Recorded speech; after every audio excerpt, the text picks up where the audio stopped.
Hey guys, for today's video is pupunta kami dun sa mga victims na nasalanta ng baha noong nakaraang linggo. Ito pala yung mga nalikom namin mga foods and clothes na ibibigay namin. Bali dalawa kami sasakyan, nauna na yung isang sasakyan doon sa area. Dito na area last week guys, hindi to pwede dadaanan kasi ang laki ng tubig dito sa Tuganay na river. Pero ngayon, thank God na pwede na siyang daanan. Sa gustong tumulong guys, pwede na kayo makadaan dito. Marami pa ring nawala ng bahay at mga biktima na kailangan nila ng tulong. Ito pala yung kasama namin, si Donna. Nasa kanya yung may ibang mga groceries na ipamimigay din, sponsored by her staff, her friends, at sa sarili niya. Dito papasok kami dito sa may Tuganay area. Bali dito last week, hindi talaga tumadadaanan kasi ang laki ng tubig dito guys. Pupunta kami doon sa dulo kasi marami ding mga tao doon na nangangailangan ng tulong na hindi equally nabibigyan ng relief good kasi malayo na sila. As you can see guys, may mga nakatent pa din kasi ito yung mga tao na biktima na nawala ng bahay dahil sa baha. And gusto namin maiabot yung konting tulong namin para sa kanila at nakikita nyo naman na dito pa rin sila nakatira sa daan kasi nawalan sila ng bahay after sa baha. Marami talagang damages na naidulot yung baha last week. And dito sa area guys, marami pa din mga nakatent dito kaya ito yung target namin na tulungan. Ito na yung itsura niya guys after ng baha. And dito sa area na to, sinalubong agad kami ng mga tao na gustong matanggap yung kaunting tulong namin para sa kanila. At pagkatapos namin sa Tuganay, pumunta agad kami doon sa Bingkungan Bridge kasi marami pa din daw mga tao na kailangan ng tulong. Andito na kami sa Bingkungan Bridge guys, hindi ko maisip na last week hindi ito madadaanan kasi ang laki ng tubig dito at saka yung area na yan, na-collapse na yan yung bridge nila, hindi na pwede dadaanan ng mga trucks and vehicles. Kaya tinawag na lang na makasamahan nila yung ibang tao na gusto makatanggap ng tulong namin. At eto yung unang binigay ko guys, yung mga stuffed toys sa mga kids. And it's really overwhelming kasi nakikita ko yung mga smiles nila. Despite the sorrows and pain because of the flood last week, I can see their smiles and joy while giving these simple stuffed toys to the kids. At least man lang ito yung magpapasaya sa kanila kahit nawalan sila ng bahay at saka mga gamit dahil sa baha. At dito marami kami natulungan ng mga tao. Konti lang yung mga gamit at mga pagkain na nabigay namin. At least nakakatulong at nagpapasaya din naman sa kanila to. At masaya ako dahil yung mga konting gamit na dala ko ay nagustuhan din naman nila lahat.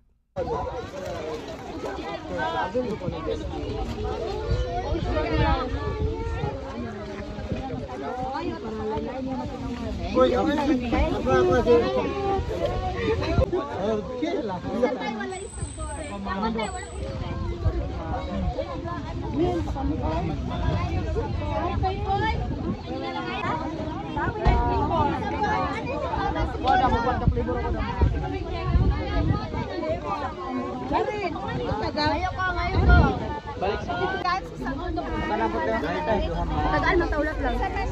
Saya pa. Nakay bata. Nalangkel vlogger bitaw ka.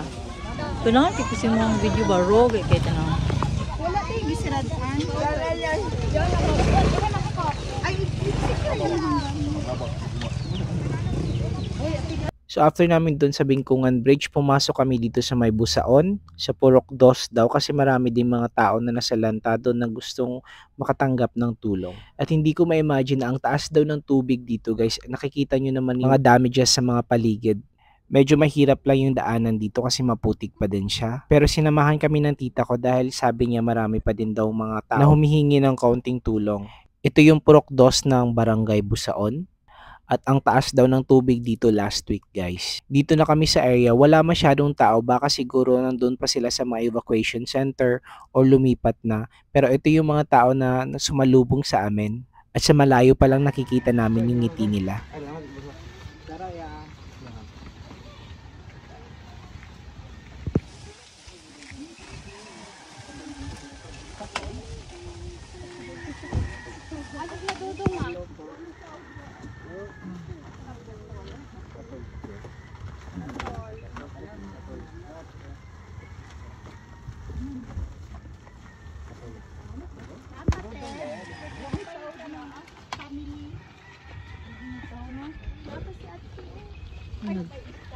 Nag-relocate sila ang palang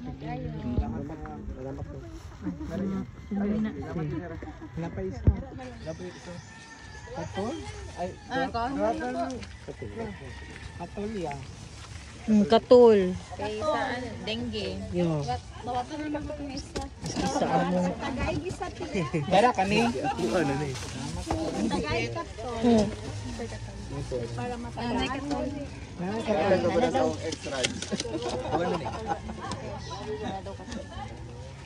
Ma'am, lamat kay mama. Sige po.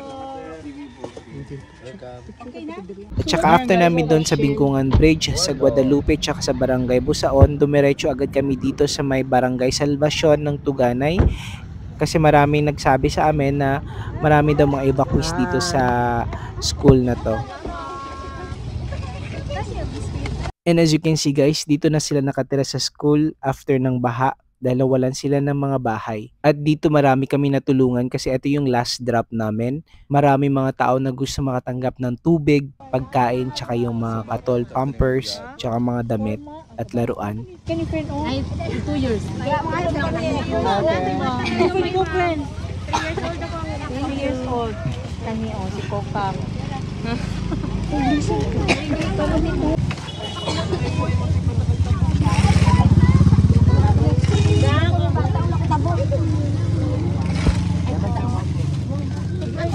Ay, ngayon pa tayo.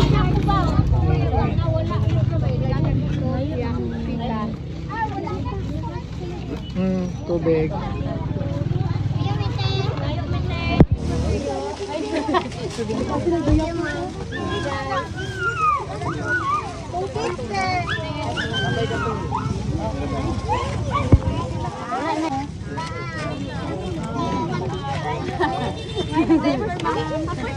Kaya ito may Okay, sa XL ang diaper. Large na lang eh. Adjust na lang. Pagkatas. Large na lang ang diaper. Sabi oh, hindi ginagawa ng minion. Kaya ko deh, pero ko ang.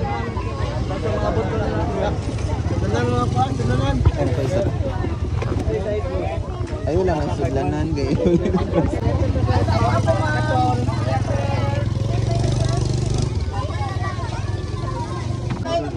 May biscuit. Ano ba silupin?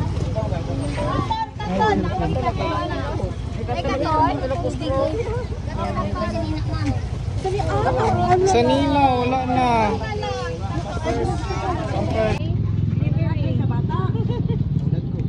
Pandag ko. Ay, pantalon din ha. Katon, namin katon. Ay, sige, gusto. Kaya na ako na kay grabe ang lamok sa mga. Salamat kayo. Thank you. Ikaw, be, tubig. Ay, natin. Ang ninyo na, yan yung pili eh. Mapay tubig. Uy, okay. Ah, dara.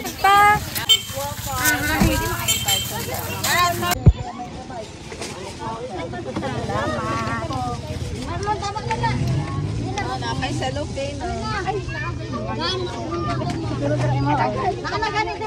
Katol!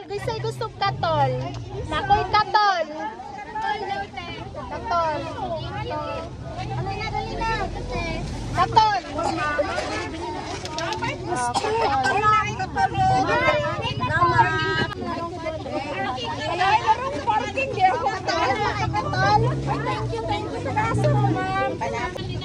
Ma'am, thank you kayo pag-abot na rin, ma'am. Sir, thank you kayo.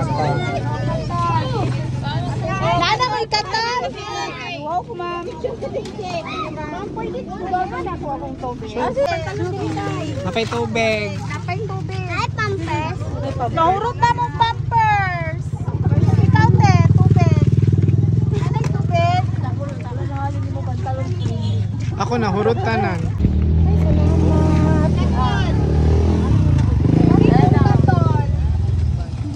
Tubig o katol? Nahurot na. Tubig na lang katol. Tubig o katol? Sa Shane, bahalag. Ano? Shane sa bahalag walay. Bahala gulay ka unon basta na tubig ug katol. Katol. Katol. Oh, kay para iwas dengue. Hala, wala pa sila nga tagaan. Ay, gawa na sa baby. Mabri pang baby daw. Napay tubig na. Kung di ka gusto patalon, pwede po siya short, pedal, pwede po na siya long sleeve. Oh, anak, para pag kanang tugnawon mo. Go, dali. May magikay na sa papa. Ay, gawa na!